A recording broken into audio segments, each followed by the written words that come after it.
So continuing with our PCOS series this season, we spoke about insulin resistance and lean PCOD in last two videos when we spoke about the importance of measuring the waist circumference, waist hip ratio and waist height ratio.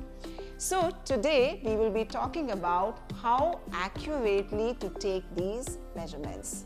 So hello everyone, this is Dr. Anjali Kumar once again bringing you greetings from Maitri. Maitri is a space where we talk anything and everything about women's health.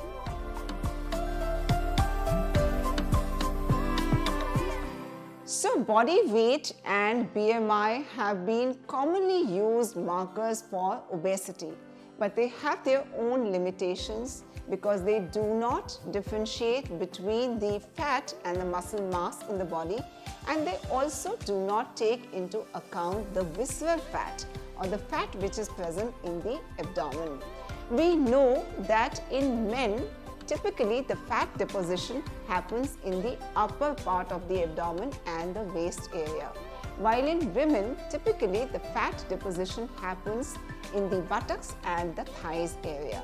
So this android or the male pattern fat deposition is something which actually puts the woman at the risk of insulin resistance, hypertension, diabetes and the PCOD. How to take the measurement for waist circumference? First, stand up. Find the top of your hip bone and the bottom of the rib cage. Find the midpoint of both these points. Breathe in and breathe out. Relax. Do not hold your breath. The measurement is best taken at the end of the expiration, which means when you let out your breath. Don't tuck the tummy in. Take a measuring tape. Wrap around the tummy at this point. It should be horizontal to the ground. It should be snug, not very tight. Take the measurement. Most of the scientific bodies say that the waist circumference should not be more than 80 centimeters. Waist to hip ratio. So wrap the measuring tape around the widest part of your hips and take the measurement. Once again, it should be horizontal to the ground. It should be snug, not very tight, and now take the measurement. Divide the waist circumference by the hip circumference. Less than 0.75 is excellent, 0.75 to 0.79 is good, 0.8 to 0.86 is average, and more than 0.86 is at risk. Waist to height ratio. So for this, you just have to measure the waist circumference and the height in the same units and divide the waist circumference by height.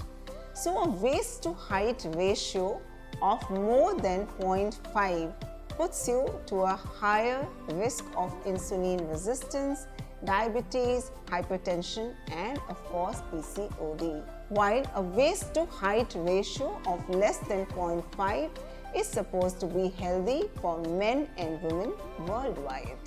So these are very simple measurements. They do not need any fancy equipment or fancy gadget, but they can convey a very useful information.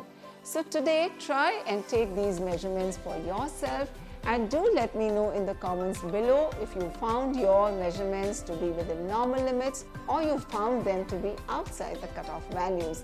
And once again, these findings need to be followed up with a proper evaluation by a doctor. So today, like always, if you found this information useful, please do not forget to like, share and subscribe to Maitri. Please do not forget to follow us on Instagram, LinkedIn and Twitter, and we will see you soon.